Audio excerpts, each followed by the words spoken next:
Hello everyone. My name is Angelica Fidros, and my name B1024201010, and I'm in good conditions. And the reason why I'm at this video because I want to discuss incentive plans and executive compensation.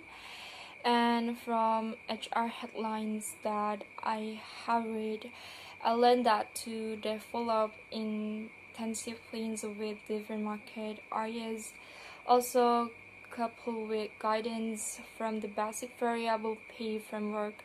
Of the 4,300 intensive plans that Checks has reviewed, there are four main guidelines, one of which is used to define the type of work from the number of intensive, and this number of incentives also illustrates the diversity of difference faced by service technicians, sales representatives, telephone contact workers, and executive managers, HR professionals, and other employees. And the reminder is used to measure performance of local job tags and unusual demands.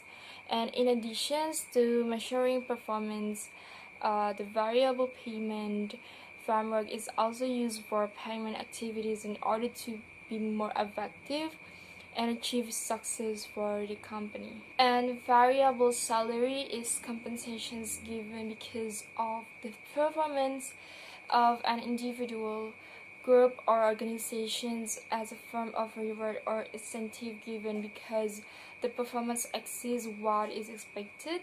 And the philosophical foundations of incentives rests on several basic assumptions, and some people perform better and are more productive than others, and employees who perform better should receive more compensations, and last, much of the employees' total compensation should be directly linked to performance and results, and provide awards for good performance, achievement, and awards for successful results for the company. And some companies determine the intensity of the award points earned.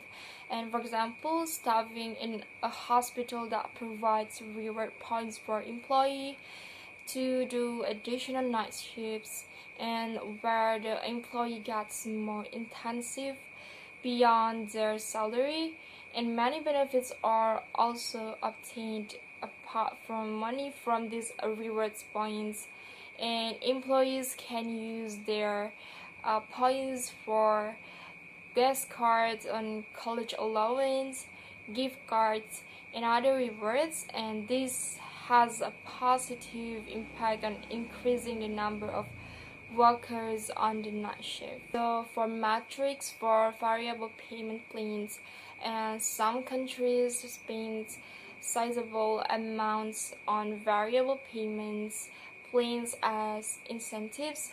For example, companies in the United States can spend up to $46 in incentives. The increase in intensive costs from year to year should also take into account the success of the program, and metrics will be adjusted according to the nature of the plans and objectives. And for another example, a common metric for incentive plans is return on investment and the return of investment. The return on investments will look at the dollar value of improvements minus program costs divided by total costs.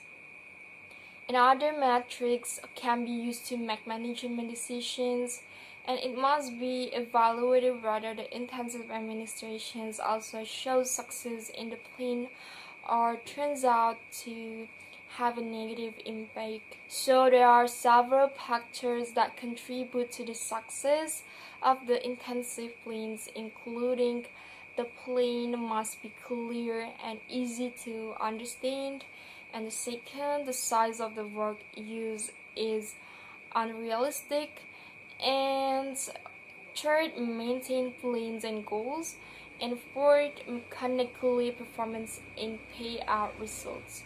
And last is identify variable pays incentives separately from base salary.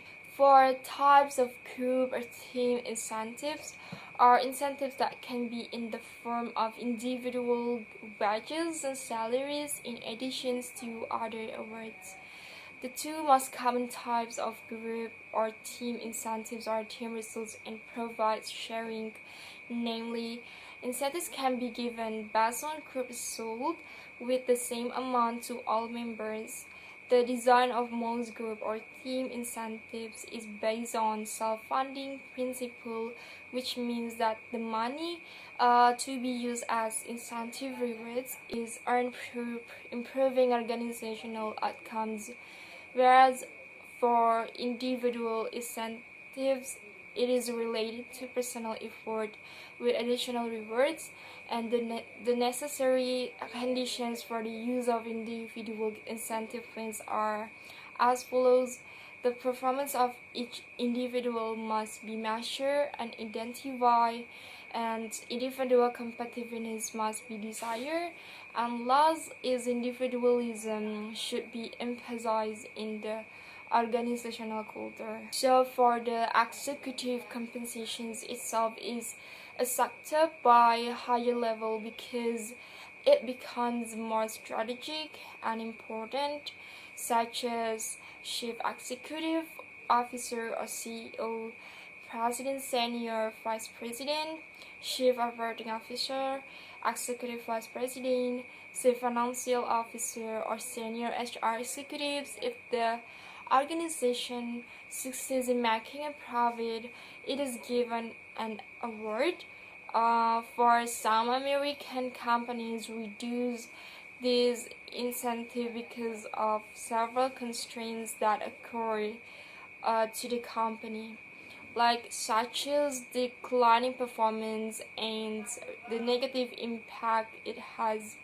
And for single CEO, the amount of compensation given is large, which raises several questions, like is the compensations worth getting, and or let alone the availability of large package, and because the amount realistic if only given to one person, and the contribution depends only on that person's. So that's all for the discussions about intensive and compensations.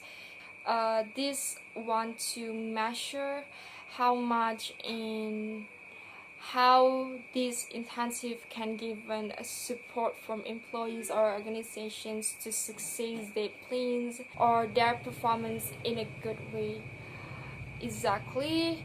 And this can help for people to or to increase their ability, because it's not easy to take some rewards or points and make that from your advantage or benefit, but also you should prepare yourself with your ability, or not to pressure yourself with that conditions. Just enjoy your work, and that can help you also with not compare with money or your times. So I hope this can consider for ourselves with our search and spirit and whatever we have to feel our in judgment, to feel our whole in that place.